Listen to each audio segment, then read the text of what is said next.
Olá, gente! Vamos a mais um dia do nosso preparatório para o TEOC. Eu tô muito feliz, muito empolgada, porque a gente está chegando cada vez mais perto e eu sei que vocês estão fazendo as inscrições e tô na torcida por todo mundo que tá aqui acompanhando a Casa da Onco desde o começo. E hoje eu tenho uma notícia. Nós estamos começando a nossa 17ª semana, o que significa que já concluímos 16 semanas. Mas, gente, sabe quantas semanas a gente tem pela frente? 17. Exatamente, temos 17 semanas pela frente e nós já fizemos 16 semanas. O que eu quero dizer para vocês é que dá tempo. A gente vai, nas próximas semanas, revisar conteúdos. E uma dica que eu vou dar hoje é: numa semana, enquanto a gente revisa um conteúdo, vocês podem voltar à semana 1. Então a gente está na semana 17, você pode fazer a 1. Na semana 18, faz a semana 2. E vai voltando aos conteúdos antigos para a gente revisar. Gente, nessa energia, nessa força que estamos, vai dar certo para todo mundo. E eu quero ler o nome de cada um de vocês que está no grupo lá na lista de aprovados. Hoje, a gente começa então a 17ª semana. E nessas 17ª semana, nós vamos falar sobre câncer de mama HER2 positivo. Mas no vídeo de hoje, eu vou finalizar as questões de câncer de mama luminal, que ficaram faltando na sexta passada, que não teve vídeo, porque no sábado nós tivemos a super mentoria da Casa da Onco. E aqui fica uma mensagem: se vocês não se inscreveram na mentoria, ainda dá tempo. Os 2 encontros que já passaram de TGI e TGU, eles ficaram gravados e todos os mapas mentais e flashcards, eles serão enviados quando vocês entrarem. Então, temos ainda 3 encontros, isso mesmo, 3 super encontros em que vamos revisar temas importantes para a prova e aqueles que já passaram ficaram gravados. Então, se vocês quiserem se inscrever, entrem, não percam essa oportunidade, porque o material tá ótimo e o grupo, nós temos um grupo separado só da mentoria, tá demais, tá? Então, vamos começar aqui a primeira questão. E essa questão, ela vai falar, ela foi de 2020, que no SUS não se dispõe de nimidodiciclina. E na ausência de nimidodiciclina, qual a opção a seguir indica o tratamento de primeira linha associado a maior longevidade em paciente pós-menopáusica com câncer de mama metastático para ossos e linfonodos?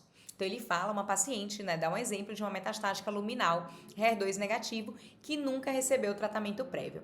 E as opções que ele dá é fulvestranto com anastrozol, fulvestranto, letrozol, tamoxifeno e capecitabina. E aqui eu trago para vocês os dados do estudo Falcon.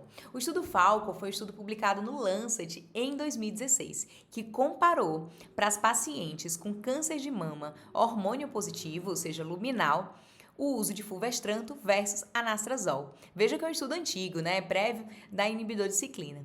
E o que a gente observa é uma maior sobrevida para o uso de fulvestranto quando comparado ao anastrozol, tá?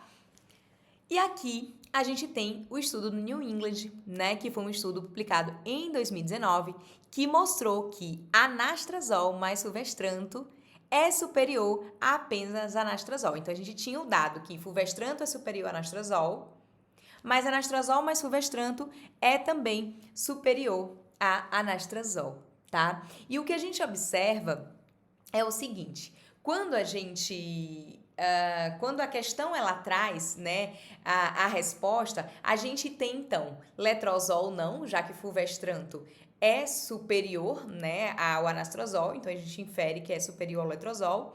Tamoxifeno não, porque a gente está falando de uma paciente pós-menopáusica. Capecitabina não, porque o tratamento de primeira linha é hormonioterapia e não químio, já que a gente não está diante de crise visceral. E a gente tem 2 respostas verdadeiras, que foi exatamente isso que a questão trouxe, que é o fulvestranto com anastrozol ou fulvestranto. Porque vejam que os braços controles foram anastrozol. Então a gente sabe que anastrozol mais fulvestranto é superior a anastrozol, tá?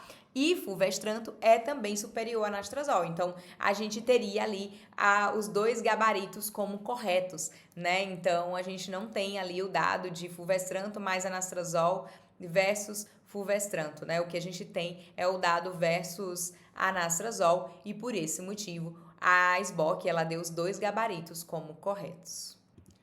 A próxima questão foi do TEOC do ano passado. Ela falava de uma paciente de 47 anos que procurava atendimento com dor torácica direita de forte intensidade há 2 dias. Refere que apresentava dor de leve intensidade na região há 2 dias, com essa piora recente. A paciente ela tem um diagnóstico de câncer de mama metastático luminal com extensão de doença óssea, apresentação inicial. A paciente estava na terceira linha de tratamento hormonal com tamoxifeno, iniciado há aproximadamente uma semana. Ao exame, apresentava uma hiperemia do tumor mamário e dor à palpação dos arcos costais inferiores direitos. Exame laboratorial sem anormalidade, exceto pelo cálcio sérico que estava elevado. A referência era até 10,5 e estava 11,5. Após as medidas de suporte, qual deve ser a orientação em relação à sequência de tratamento? A letra A diz suspender temporariamente o tamoxifeno e reintroduzir mais adiante, pelo provável flare por resposta ao tratamento. Na letra B, falava de suspensão definitiva do tamoxifeno e troca da linha hormonal, devido à hipercalcemia ocasionada pelo tamoxifeno. Na letra C, falava de manutenção de tamoxifeno e associação com quimioterapia.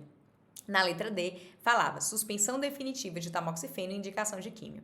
Gente, a primeira coisa que a gente tem que lembrar é, quando eu falo de primeira linha de câncer de mama luminal, eu estou falando de hormonioterapia com inibidor de ciclina.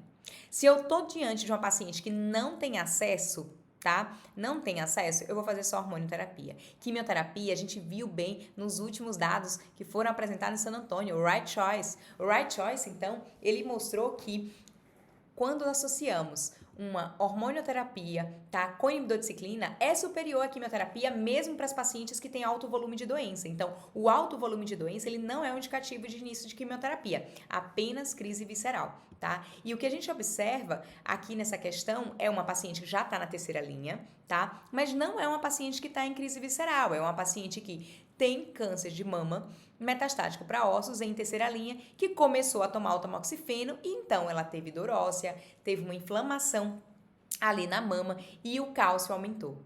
A gente não está diante de uma crise visceral.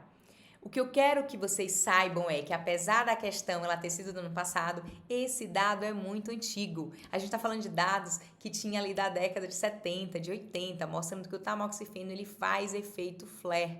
E esse efeito flare é por conta do aumento da resposta, tá? Então, o paciente começa a tomar tamoxifeno, faz um aumento de resposta e, por isso, ela pode ter dor óssea, pode ter hipercalcemia e pode ter, sim, uma resposta inflamatória. E se resolve apenas com a suspensão temporária do tamoxifeno. Uma dica para responder essa questão e que a gente tem que ter essa manha é: a paciente estava tudo bem com ela tem uma doença que é uma doença óssea, apresentação inicial e que ela piorou, né? Tudo isso aconteceu após o início do tamoxifeno. Então, toda vez a gente tem que, né, tentar lembrar, né, o que aconteceu e tentar associar ali a medicação e realmente essa era a resposta correta. Aqui a gente tem outra questão do ano passado, que falava de uma mulher de 63 anos que vinha para consulta com queixa de dor lombar há alguns meses. A paciente tinha uma história pregressa que incluía carcinoma de mama há 15 anos antes. O laudo da patologia resgatado demonstrava um carcinoma ductal infiltrante, grau 2 de 1,2, linfonodos negativos. Receptor de estrogênio negativo, receptor de progesterona negativo e score 0. Além do tratamento local, recebeu quimioterapia, sobre a qual não soube especificar detalhes. Atualmente, após passar por alguns serviços de saúde, ressonância magnética de coluna torácica, revelou lesões místicas, blásticas e líticas de D10 a D12, sem acometimento do canal vertebral. Exame laboratorial com elevação de fosfatase alcalina e do CA 15,3. Investigação adicional com tomografia de tórax e abdômen não revelou outras anormalidades. Biópsia da lesão em D12 mostrou tratar-se de carcinoma invasor. Após controle de sintomas, qual a medida inicial apropriada? Gente, ele está falando de uma paciente que há 15 anos teve um carcinoma ductal invasivo grau 2, PT1C, que era receptor de estrógeno negativo, progesterona negativo e HER2/0, ou seja, era um triplo negativo. Mas isso foi há 15 anos. Gente, toda vez que eu estou diante de uma paciente com câncer de mama metastático, eu tenho que biopsiar a recidiva. Eu não posso acreditar que o perfil hormonal dela, o perfil da imunistoquímica é o mesmo, tá? Então, a resposta não é raciocinar que é um triplo negativo. Esse seria o primeiro erro. Então, pensar aqui, opa, qual é a primeira conduta? biópsia. Eu não posso esquecer disso. Então, a letra A fala: iniciar quimioterapia paliativa sem aguardar resultado, pois trata de uma emergência oncológica. Não é emergência oncológica, eu estou diante de uma paciente que tem agora um câncer de mama metastático. Veja só que ele fala, nem acomete o canal vertebral. Eu estou falando de metástases ósseas, né? O exame laboratorial é elevação de fosfatase e do CA15-3, tá? A gente vê ali que a gente não tem nenhuma evidência de crise visceral, mas de um câncer de mama que fez metástase óssea. Então, tá errado. Por quê? Porque a gente sabe que se for, né, um tumor, por exemplo, hormonal, a gente não tem indicação de começar a quimioterapia. A gente tem indicação de fazer inibidor de ciclina associado à hormonioterapia. A mesma coisa se essa paciente for um câncer de mama HER2 positivo, em que a gente vai fazer o bloqueio do HER2. Então, está completamente errado. A gente não vai fazer uma quimioterapia empírica, a gente não está diante de uma emergência. Na letra B, combinação de imune e químio, independente do status de PDL1. Lembrar que a gente não está diante necessariamente de uma paciente que é uma triplo negativo, tá? Eu tô diante de uma paciente que foi biopsiada novamente e eu não sei ainda imunistoquímica. A biópsia, ela confirmou apenas ser um carcinoma invasor. Tá, mas se a gente tivesse, né, diante de um triplo negativo, né, vamos dizer que a imunistoquímica então confirmou. Não é o nosso tema da semana, mas quando nós vamos indicar tratamento de primeira linha para o câncer de mama triplo negativo, é sim dependente do status do PDL1, tá? E mesmo então, diante de uma paciente que fosse o caso ser triplo negativo, nós teríamos que ter o PDL1. Na letra C, ele afirma que inibidor de PARP pela elevada possibilidade de mutação de BRCA no tumor. Não, né? Isso está totalmente incorreto. A gente não tem uma elevada probabilidade de mutação de BRCA, apesar de a gente estar diante de uma paciente com um câncer de mama triplo negativo, né, há 15 anos. Então, um item incorreto. E o item correto, então, né, só sobrou ele, foi a letra D, que afirma que hormonioterapia inibidor de ciclina, caso imunistoquímica mostre receptor hormonal positivo. Esse era o gabarito da questão.